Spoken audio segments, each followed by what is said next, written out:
Annuncio vobis gaudium magnum.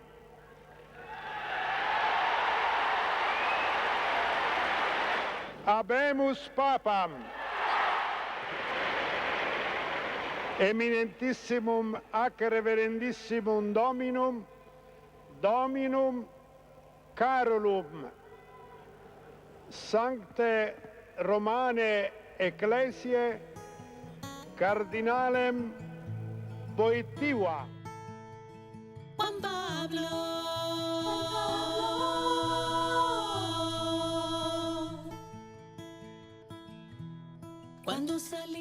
In the Heart of the Word, Reflections by Father Joseph Mary, SCTJM, on the daily readings in the Holy Mass. Triduum of St. John Paul II, Monday of the 29th week of Ordinary Time. The Gospel of Life. Day 2. A Culture of Love and Mercy. God bless you, dear family. Today in the Heart of the Word, we continue our Triduum for the memorial of St. John Paul II. In the Gospel, Luke chapter 12, Jesus speaks to us of the signs of the times. If in the Holy Land, he says, you see clouds in the west, or feel a wind from the south, you know that a heavy rain is coming, or a scorching heat is on its way. Jesus then says, you hypocrites, why do you not know how to interpret the present time? We are in a flood, my brothers and sisters, what some have described as a tsunami of secularism, a world filled with hostile ideologies promulgated by a limited few, but a culture immersed in an implicit atheism, a world that lives as if God does not exist.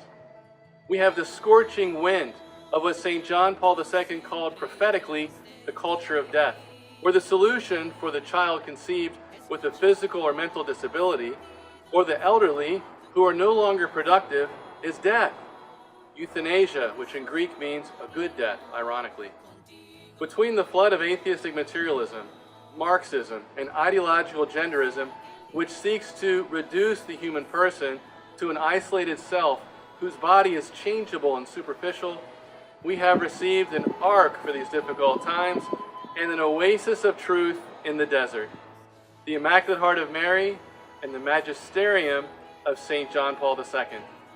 If there is a moment that defined the papacy of John Paul, perhaps it would be the attempted assassination against his life on May 13, 1981, the feast of Our Lady of Fatima.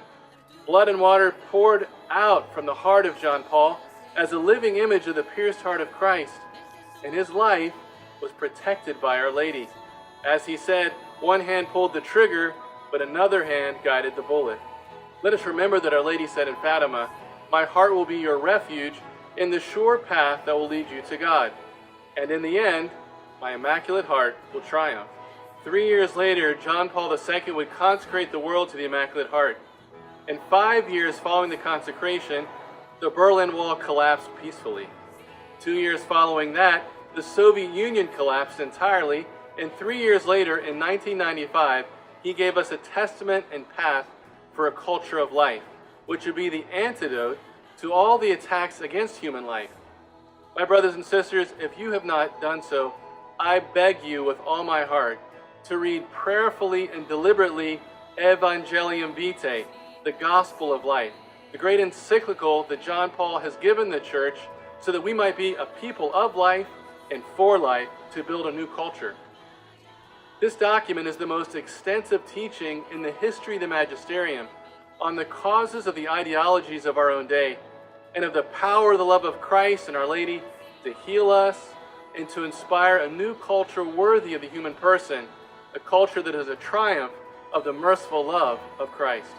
As John Paul II preached in Washington, D.C., October 7, 1979, in his first apostolic visit to the United States, the feast of Our Lady of the Rosary, nothing surpasses the greatness or dignity of a human person. Human life is not just an idea or an abstraction. Human life is the concrete reality of a being that lives, that acts, that grows and develops. Human life is the concrete reality of a being that is capable of love and of service to humanity. John Paul continues, human life is a precious gift because it is the gift of God whose love is infinite, and when God gives life, he gives it forever. Let us conclude with these words of Mother Adela. Thank you, John Paul, because your life was the most eloquent testimony of your words which are a luminous legacy to light the path of the Church in the third millennium. Thank you for teaching me, for teaching us, to make of our lives a sincere gift, to live love with responsibility so that others may have life. All for the heart of Jesus, through the heart of Mary.